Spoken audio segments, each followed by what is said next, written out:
I'm gonna tell you guys this. I was driving up here. I've been a comedian 15 years, like I told you, and I work in Milwaukee and Minneapolis. I've made that trip up 65, I don't know, conservatively 300 times. Yeah. And about 5 years ago, I was driving right when you cross Kentucky and you hit Indiana. There's an overpass. Somebody wrote the words, "Rhonda's hot as shit." It made me happy as hell. I pulled the car over. I was like, "Fuck yeah." That's what it's about, isn't it? It's what almost all of art is about. All 99.9% of every song ever written. Shakespeare talked about it. Shall I compare thee to a summer's day? Rhonda's hot as shit.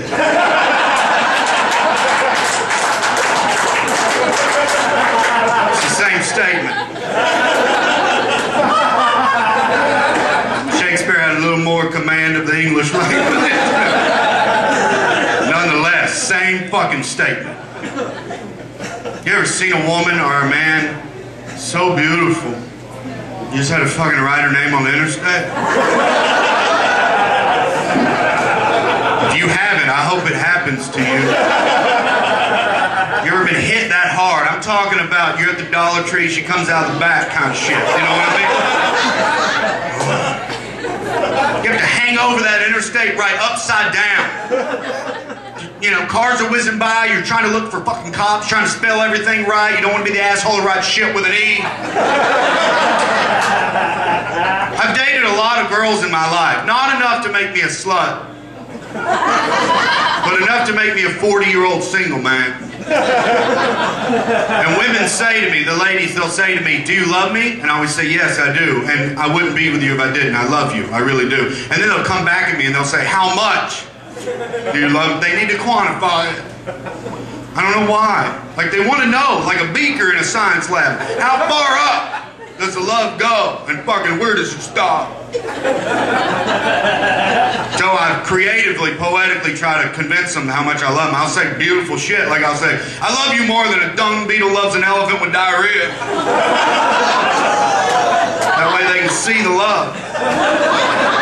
In my head, I say beautiful things, but in my head, I'm thinking, I wouldn't write your name on the interstate.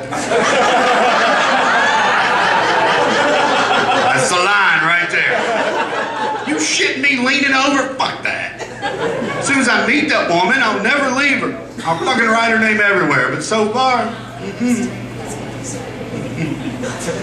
That was 5 years ago I saw that, and it made me happy because it reminded me of what's important. A couple of years after that, I was driving and I was looking for the same overpass, and there it was, and it said, "Rhonda's hot as shit." And then it said, "Ricky loves Rhonda." I pulled over and I just sat there crying. You know how that feels? You want somebody so bad, you finally get them. It's beautiful, isn't it? I just pictured him. Ricky sitting there in the parking lot of the Dollar Tree. He can see Rhonda through the blinds and they're working. Oh, you know, his confidence level's at 49%. Fucking nerves at 51. He's just sitting there like, "Fuck, I'm gonna get you." Every single Journey song ever written, fucking in his head. Steve Perry trying to push that confidence up to 51. Finally he did. He just broke down the door. "Fuck, goddamn it, Rhonda, you're hot as shit. What are you doing after work?" She looked at him and she felt it, you know she did. You know how that feels, ladies, right? "Oh, where you been my whole life?"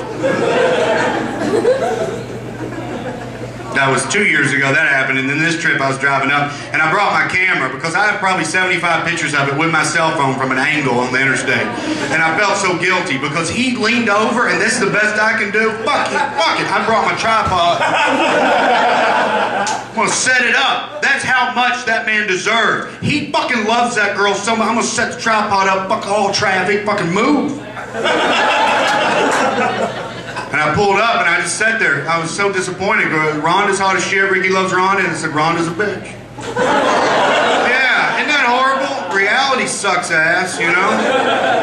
And I just thought, well, hell, you know, this is like the Redneck Facebook. Status. ending.